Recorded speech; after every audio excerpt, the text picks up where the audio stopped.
If you stick till the end of today's video, you will know exactly how to get clients that pay you $1,000 to $2,000 per month.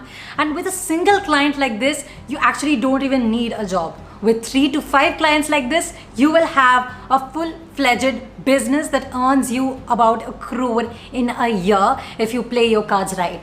So yeah, stick till the end if you want to know more the step-by-step process. And if you stick till the end, I'm even gonna share a template that I shared within my Freelance 101 Academy only with my private students, exclusively for you because you took out the time to watch this video. So one of the biggest problems that I face as a creator online in the freelance industry is that people love videos on income, money. People don't like videos where I'm sharing the roadmap. But if you're watching this, it tells me that you have the drive to actually put in the work that goes inside making a successful freelance career. So if you're new to this channel, hi, my name is Saheli. I have been a marketing freelancer for the last 3 years. I've been working with both Indian and international clients, and I'm sure some of the favorite creators you follow have been or will be my future clients. And apart from that, I also run a freelance academy where I teach students how to become a successful freelancer. And till date, we have trained over 1,000 freelancers to start a successful career with a service-based business in freelancing. So yes, I have had a lot of results for myself. I have had a lot of results for my clients, and I've had a lot of results for my students. So if there's someone you should be taking advice from, if you want to get started in the freelance industry, that's me. And I have been voted as the cutest, funnest freelancer in the world by the Freelance Guild of the World. Without any beating about the bush, let's get into the jargon. Inbound and outbound. That is the first thing that you need to know when you go about looking for clients. You either get clients through inbound strategies or outbound strategies. Now let me simplify. Let's say you opened a cake shop and someone came to you and told you, hey, I want to buy a cake. The person came to you, so that is inbound. And let's say you're not making sales, you're really desperate to make sales, and you're going about in the locality telling people that you make the most amazing cakes in the world. You're giving them free samples, you're asking them to taste it, and maybe people are buying. That is outbound. You are the one going up to them. Translate that into the freelancing world. When you're offering a service and people find you and come to you and ask you, hey, what's your rate? That is inbound. And when you go up to people and tell them that, hey, I have this skill set and I can help you grow from A to B using my skill set, that is outbound. So yes, that is basically it. I hope that it is easy for you to understand. Now, inbound and outbound are just strategies. These strategies can be used on any channel. So if you're using it on LinkedIn, you reaching out to someone, connecting with someone, sending a personalized request to someone, commenting on their posts and then inviting them on a call, that will be outbound. Someone finding your profile on LinkedIn because your profile is optimized. Okay, we'll explain that term later. Someone finding you out because of that while looking for a service provider, and then they're hiring you. That process is basically called inbound, right? So I hope that it's clear to you and you are going to be able to differentiate between inbound and outbound further as we speak ahead, because the way we talk in inbound is very different from the way we talk in outbound. All right. Now, if you're a beginner, it's very unlikely that you'll get inbound leads. Leads is the term we use for someone looking for our services or someone who might benefit from our services. So here's the step-by-step guide. So number 1, you decide which skill to offer. You can check out my past videos to see some videos on skills that are high in demand to decide which skill set you want to go for. I personally have experience in writing and marketing fields, and I've hired a lot of people from video editing, branding, designing industries. So I talk much more about this, but even in UI, UX design, there's a lot of demand, and the virtual assistant, there's a lot of demand. So if you are interested in these industries, that's also fine, but you need to decide what skill you will serve first. Second, you decide what kind of clients you want. Now, if you want to be a generalist first, that is, you are serving B2B, you're serving B2C, you're serving service-based businesses, you're serving product-based businesses, all of that is going to be fine in the beginning, but eventually a little bit of niching down can actually help. Okay. Now, let me explain the few terms I just talked about. B2B and B2C are two of the major distinctions in business.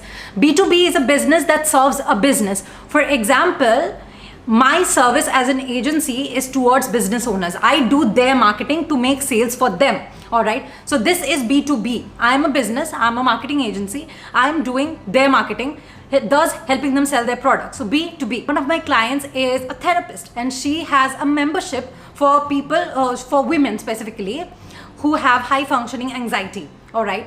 So since my client is serving people with high functioning anxiety, she is serving them by creating a membership portal, okay? And the membership portal costs around $40 per month. Annually, it's like $400 annually, all right? That $40 per month is paid by the customer. So business to customer, all right? So she's a business and she is selling that to customers, all right? So me and her, we are B2B, me serving the business, she serving her customers is B2C, all right? Hope the distinction is simple. So the way I will market is going to be wildly different from the way she markets her business, or in this case, I'm helping her market that, right? So the way I'll market my business will be by probably going to groups where my ideal clients might be hanging out. But the way she will market her business is probably by creating content around mental health, hoping to attract people on multiple platforms. And Instagram is a platform where a lot of people actually follow mental health related content. So that will be her strategy of marketing, all right? So marketing strategies will differ from business to business, and especially it will differ a lot in B2B versus B2C. So you can decide what skill you want to offer and then which industry you want to offer in. Even writing services are wildly different in B2B, B2C. Site designing, graphic designing, branding, all of those services will be wildly different from business to business. Then there's product-based business and service-based business. Service-based business is where a service is being sold. For example, I have a service-based business and freelancing is a service-based business. When someone hires us, we serve them, all right? But what if we sold a product? What if I was selling this fake plant? Then it will be a product-based business. So again, marketing a service is harder than marketing a product sometimes, because the product is at least visible, all right, but the service is not. So it really relies a lot on testimonials and social proof and how much you can convince someone that your service is going to be worth it. So these are some major distinctions in businesses that you need to know so that you can serve the businesses properly.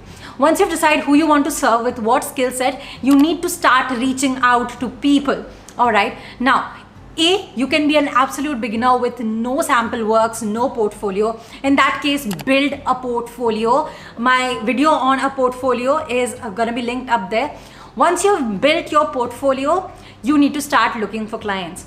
Now, how do you look for clients? Inbound. Either you can decide one platform where you will post content on regularly and thus attract clients, or you can decide that you are going to go reach out to clients via their emails. You can reach out to them on social media, and you can reach out to them through common contacts as well if you know someone who can be resourceful. So either of these two strategies will work really well for you. Now, let me give you a couple of samples so that you actually get what I'm talking about, because it might sound totally Hebrew to you. So if it's inbound and I am someone giving writing services, I will try to go into some content writing groups, or I will try to optimize my LinkedIn profile. Content writing groups again are very easily searchable on Facebook. You can go there, post some high quality content on those groups. Okay, high quality content will be content like how to write better content, how to optimize your article for SEO.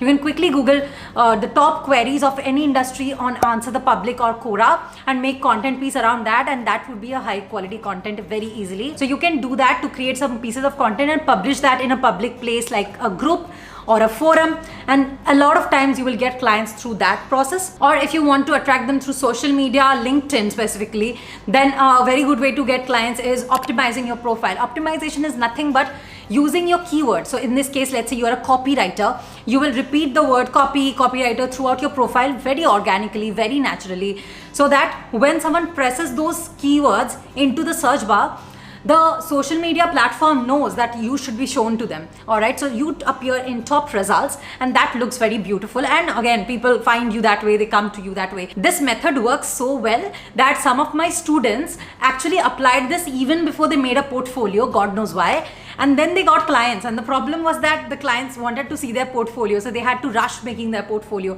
So don't optimize your profile before you do that, but this works wonders. People find you when they come to you instead of you having to search for people. But there are some people for whom inbound just does not work despite how much they try. For them, I would recommend outbound strategies. And actually for the longest time, I was only doing inbound and I got very substandard leads.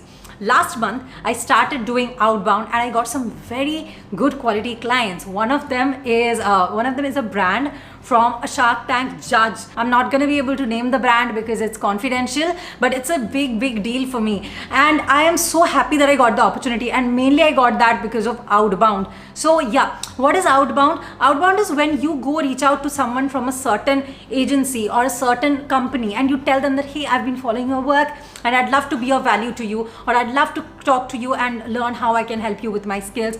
Or you can directly tell them that, hey, I am ABC and I do XYZ. I have helped ABC client to achieve XYZ results. Again, if you're interested in getting similar results, let's get on a quick call here. And then you give a link to book a call with you, usually on a website like Calendly, and then you sign it off. This is the formula I use to get clients for myself using the Outbound strategy. Now in this, the biggest problem is understanding who is the right person to message, and the best way to understand that is actually through a lot of networking, like knowing people and knowing who is in what position. This acumen takes some time to accumulate for sure, but once you do, it's a no-brainer that you're gonna make a lot of money. So yes, this is the process you follow. Now I mentioned $1,000 to $2,000 clients. Now how do you get this quality clients? By offering high quality services.